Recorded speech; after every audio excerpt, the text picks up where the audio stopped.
warahmatullahi wabarakatuh. Perkenalkan, nama saya Risa Nufarida dari Perbandingan Mazhab dan Hukum kelas B semester 4. Di sini saya akan membuat materi review mengenai mata kuliah Hukum Tata Negara untuk memenuhi salah satu tugas ujian akhir semester pada semester 4 ini. Langsung saja pada review materi. Langsung saja kita ke materi yang pertama, ada di pertemuan 9 mengenai sejarah konstitusi. Konstitusi ini sudah ada sejak lama, walaupun dulu belum dikenal dengan istilah konstitusi, tetapi dikenal sebagai substansi pemikiran.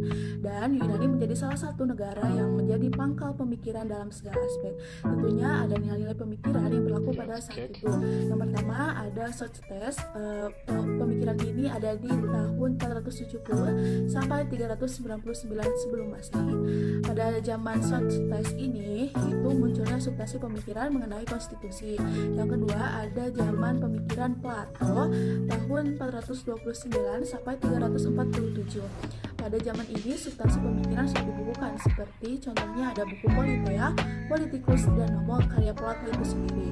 Selanjutnya konstitusi ini dibagi menjadi dua aliran. Yang pertama ada rule of law, yang itu dimana memahami bahwa hukum dasar tidak mesti tertulis bagi negara yang menganut sistem ini, seperti contohnya di negara Inggris yang menganut sistem rule of law.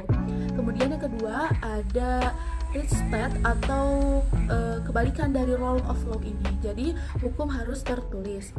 Kemudian selanjutnya ada kedudukan konstitusi, yaitu yang pertama pembatasan kekuasaan. Pembatasan kekuasaan ini untuk membatasi agar tidak adanya penyimpangan dari para pemimpin. Kemudian yang kedua ada pengatur kekuasaan, untuk mengatur agar negara bisa berjalan dengan lancar. Dan yang ketiga penyamaan HAM, atau tidak membeda-bedakan ras, keturunan, dan sebagainya. Dan yang terakhir ada contoh beberapa konstitusi yang sudah didokumentasikan, seperti Piagam Madinah, Konstitusi Amerika Serikat, Konstitusi Spanyol, dan masih banyak lainnya. Selanjutnya, materi kedua di pertemuan ke-10 mengenai terbentuknya konstitusi. Secara garis besar, ada 3 bentuk atau proses sebuah konstitusi, yaitu yang pertama ada given atau diberikan. Jadi konstitusi ini diberikan oleh penguasa dari sebelumnya. Contohnya Jepang yang menganut sistem kekaisaran. Yang kedua ada on purpose, yaitu konstitusi disediakan atau dibuat oleh masyarakat negara dan para petinggi negara. Contoh konstitusi di Amerika Serikat yang disusun oleh majelis konstitusi di kota Philadelphia. Dan yang ketiga ada revolution, yaitu sebuah konstitusi, proses pembentukan konstitusi yang dilakukan atas dasar perlawanan atau upaya yang sangat fundamental dan menyeluruh, dan bila mana tidak dilakukan maka akan terjadinya kekacauan. Contoh konstitusi ini diterapkan di negara Prancis, Uni Soviet, dan Spanyol. Kemudian ada stat fundamental law. Menurut Nawaisky adalah landasan umum dari suatu tatanan hukum undang-undang dasar. Menurut Hans Nawaisky ada beberapa yang termasuk pada itu. Yang pertama ada norma fundamental negara, bisa disebut Pancasila di Indonesia. Kemudian ada aturannya negara atau undang-undang. Yang ketiga ada undang-undang formal atau perundang-undangan, per UU. Dan yang terakhir adanya peraturan pelaksanaan dan peraturan otonom atau PP, peraturan pemerintah. Situasi dan kondisi masyarakat di negara itu sendiri menjadi penentu adanya konstitusi itu sendiri di negara mereka. Selanjutnya ada materi ketiga di pertemuan ke-11 mengenai konstitusi, konstituali, dan negara. Yang pertama ada konstitusi, yaitu kumpulan dari peraturan dasar negara yang mengatur tentang pemimpin negara dengan warga negara. Kemudian ada negara, yaitu organisasi kekuasaan yang di dalamnya terdapat komponen-komponen pemerintahan, rakyat, wilayah, dan pengakuan HAM. Kemudian yang terakhir ada konstitualisme, yaitu sebuah negara yang menganut konstitusi atau negara yang memperlakukan konstitusi dalam penyelenggaraan kehidupan berbangsa dan bernegara. Selanjutnya ada materi ketiga di pertemuan ke-11 mengenai konstitusi, konstituali, dan negara. Yang pertama ada konstitusi, yaitu kumpulan dari peraturan dasar negara yang mengatur tentang pemimpin negara dengan warga negara.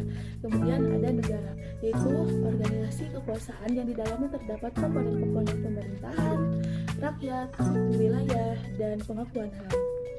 Kemudian yang terakhir ada konstitualisme, yaitu sebuah negara yang menganut konstitusi atau negara yang memperlakukan konstitusi dalam penyelenggaraan kehidupan berbangsa dan bernegara. Baik, selanjutnya materi keempat, di pertemuan ke-12 mengenai konstitusi Madinah atau pandangan para ahli mengenai Piagam Madinah. Yang pertama, menurut Anthony Nuting, dia mengatakan agreement atau persetujuan. Menurut R.A. Nicholson, dia menyebutkan sebagai charter atau sebagai piagam. Kemudian menurut Montgomery Ward, dia mengatakan Piagam Madinah dengan istilah The Constitution of Madinah. Kemudian yang keempat ada menurut Ahmad Sukarja, beliau menyatakan sebagai syarifat atau sama maknanya dengan piagam. Dan yang terakhir menurut Suyuti Pulungan menyebutkan istilah piagam sebagai Alkitab. Dan dalam Piagam Madinah terdapat 3 hal yang menjadi substansi Piagam Madinah itu sendiri. Yang pertama ada pada saat itu Madinah sangat memiliki tingkat kemajuan yang sangat tinggi di antara masyarakat. Tidak hanya mengenai ras saja, tetapi juga termasuk perbedaan agama. Maka pada saat itu terjadilah sebuah kesepakatan yang di dalamnya mengatur hak dan kewajiban masing-masing. Yang kedua ada substansi persamaan antara hak dan kewajiban untuk seorang muslim maupun seorang non-muslim. Dan yang terakhir ada keadilan. Substansinya berisi tentang perlakuan adil bagi masyarakat. Masyarakat memperolehnya dari negara juga pendidikan, tidak membeda-bedakan dan tidak diskriminatif. Dan kemudian terjadinya sebuah opini yang mengatakan apakah Piagam Madinah itu sebuah konstitusi atau tidak. Maka ada 2 pihak yang menanggapi ini. Pihak pertama yaitu pihak yang setuju akan Piagam Madinah ini sebagai konstitusi. Mereka beralasan Piagam Madinah ini telah memenuhi unsur sebagai aturan dasar atau konstitusi. Dan bagi pihak yang menolak beralasan bahwa Piagam Madinah tidak mengatur pembagian kekuasaan. Dari 2 aliran itu bisa ditarik kesimpulan bahwa orang Barat atau sarjana-sarjana Barat terlalu tidak suka atau alergi terhadap penetapan Piagam Madinah sebagai konstitusi tertua. Karena apa? Mereka akan merasa tercoreng nama baik Barat sebagai peradaban yang ternama dan tidak suka jika kemajuan peradaban ini muncul. Kemudian ada materi kelima di pertemuan ke-13 mengenai faktor atau daya ikat sebuah konstitusi. Ada 3 hal yang menjadi penentu kuat atau tidaknya sebuah konstitusi itu. Yang pertama ada hukum. K.C. Ware berpendapat konstitusi itu mengikat karena telah ditetapkan oleh badan yang berwenang membentuk hukum dan konstitusi dibuat untuk atas dasar nama masyarakat. Sifat hukum yaitu aturan yang memaksa dan juga dibuat oleh pihak yang berwenang. Tentunya hukum juga memiliki sanksi bagi para pelanggar aturan. Kemudian yang kedua ada politik. Ada yang mengatakan bahwa kekuasaan tanpa hukum adalah zalim, hukum tanpa kekuasaan akan hukum. Politik juga bisa dikatakan sebuah aktivitas kenegaraan yang juga sangat berperan menentukan sebuah hukum dan juga menentukan siapa badan yang berwenang untuk menentukan hukum. Jika di suatu negara keadaan politik stabil, maka daya ikat atau proses mengikat daya konstitusi akan lebih baik. Yang terakhir ada moral, yaitu kesadaran yang timbul dari diri masing-masing masyarakat. Falwell Sultan berpendapat bahwa keputusan moral adalah otonom atau otonom, sehingga landasan yang terdapat dalam hukum dan keperaturan dalam moral juga dikenal sanksi. Akan tetapi bukan bersifat lahiriah, melainkan bersifat batiniah. Kemudian ada materi ke-6, pertemuan ke-14 mengenai sejarah ketatanegaraan di Indonesia pra dan pasca kemerdekaan. Yang pertama, sistem pra kemerdekaan dimulai dari penjajahan Belanda. Pada saat itu undang-undang memakai undang-undang kerajaan Belanda atau mengadopsi aturan.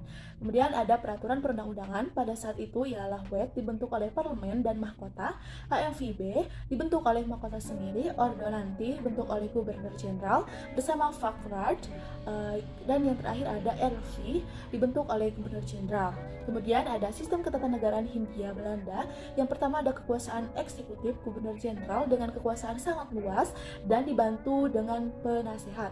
Kemudian ada kekuasaan kehakiman ada pada mahkamah kehakiman, dan yang terakhir adalah pengawasan keuangan dilakukan oleh Allgemeine Rechnungskammer. Kemudian dilanjut oleh Jepang. kedudukan Jepang di Indonesia sebagai penguasa penduduk yang menjanjikan kemerdekaan dengan membentuk BPUPKI dan BPKI. Tetapi sayangnya pada tanggal 14 Agustus 1945 Jepang menyerah pada Sekutu. Kemudian ada kedudukan Jepang. Pertama, tidak dikenakan mengubah susunan ketatanegaraan. Kedua, hanya meneruskan pemerintahan Belanda. Dan yang ketiga, kekuasaan tertinggi ada pada bala tentara Jepang. Yang kedua adalah sistem pasca kemerdekaan yang dibagi oleh beberapa fase. Yang pertama ada fase pasca pemberlakuan Undang-Undang 45. Ada beberapa unsur pada saat ini, yaitu kedaulatan penuh dalam mengatur atau menata sistem ketatanegaraan sendiri, pemindahan kekuasaan diselenggarakan dalam waktu singkat, dan pemberitahuan kepada seluruh masyarakat internasional. Kemudian yang kedua ada Stat Fundamental Norm. Bisa dibilang Stat Fundamental Norm ini adalah norma tertinggi dalam negara yang bersifat post-process, yaitu ditetapkan terlebih dahulu oleh masyarakat. Antara proklamasi dan Stat Fundamental Norm ini merupakan satu kesatuan yang tidak bisa dipisahkan satu sama lain. Kemudian yang ketiga ada UUDS 1950 berisi mengenai presiden dan wakil presiden tidak dapat diganggu-gugat, menteri bertanggung jawab atas kebijaksanaan pemerintahan, dan presiden berhak membubarkan DPR. Yang kemudian yang keempat ada Orde Baru diawali Super Semar bertekad menjalankan Undang-Undang Dasar 45 dan Pancasila secara konsekuen. Demokrasi Pancasila di bawah pimpinan Soeharto atau presidensil, pemilu 5 tahun tidak ada demokrasi, terjadinya sentralistik kekuasaan, dan masih banyak lainnya. Kemudian yang terakhir ada era reformasi. Era ini di mana sistem pemerintahan yang dianut Indonesia sesuai dengan berdasarkan Undang-Undang Dasar 45 setelah diamandemen. Kemudian ada membentuk negara kesatuan dengan prinsip otonomi yang luas, membentuk pemerintahan republik, MPR bukan lembaga tertinggi, presiden sebagai kepala negara dan kepala pemerintahan. Kekuasaan legislatif lebih dominan, presiden dan wakil presiden dipilih rakyat, dan presiden tidak dapat membubarkan MPR. Kemudian ada materi terakhir di pertemuan ke-15 mengenai hukum kewarganegaraan. Menurut Undang-Undang Nomor 12 Tahun 2006, WNI adalah orang-orang bangsa Indonesia asli dan orang-orang bangsa lain yang disahkan dengan undang-undang sebagai warga negara dan menjadi salah satu bagian terpenting dalam sebuah negara. Ada pula diaspora adalah immigrants atau keturunan yang tinggal di luar negeri dan bukan tempat tinggal kelahirannya dan bukan negara nenek moyangnya, baik secara sementara maupun permanen, tetapi masih mempertahankan hubungan erat dengan negara asalnya. Bisa dikatakan ini adalah masyarakat Indonesia yang tinggal di luar negeri. Kemudian ada pula asas-asas yang dianut. Yang pertama ada asas ius sanguius atau love the law. Kemudian ada asas-asas yang dianut. Pertama ada asas ius sanguius atau love of the law, yaitu menentukan kewarganegaraan sesuai dengan keturunan. Kedua ada asas ius soli atau love of the soul, yaitu menentukan kewarganegaraan sesuai tempat mereka lahir.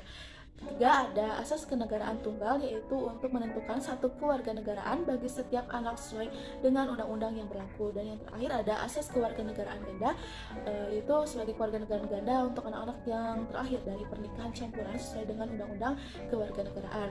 Kemudian juga adanya beberapa macam kewarganegaraan. Yang pertama ada dui kewarganegaraan terbatas, dianut oleh negara yang melindungi anak sebelum 18 tahun hasil pernikahan campuran. Seperti contoh yang menerapkan sistem ini dianut oleh Indonesia dan Jerman. Kedua ada dui kewarganegaraan penuh, dianut oleh beberapa negara seperti contohnya negara Arabia, Australia, Yaman, Pakistan, dan lainnya. Dan yang terakhir ada dui kewarganegaraan bersyarat, dianut oleh beberapa negara seperti contohnya Sri Lanka dengan izin dan syarat dengan pendidikan dan kemampuan ekonomi, Belanda dengan adopsi sistem dari kewarganegaraan terbatas, Jerman dengan penerapan dari kewarganegaraan terbatas dengan izin tertulis, Vietnam dengan penerapan single nationality kecuali ditetapkan lain oleh undang-undang. Sekian dari review materi yang saya bisa sampaikan. Mohon maaf bila ada salah kata dan mohon maaf bila banyak suara bising.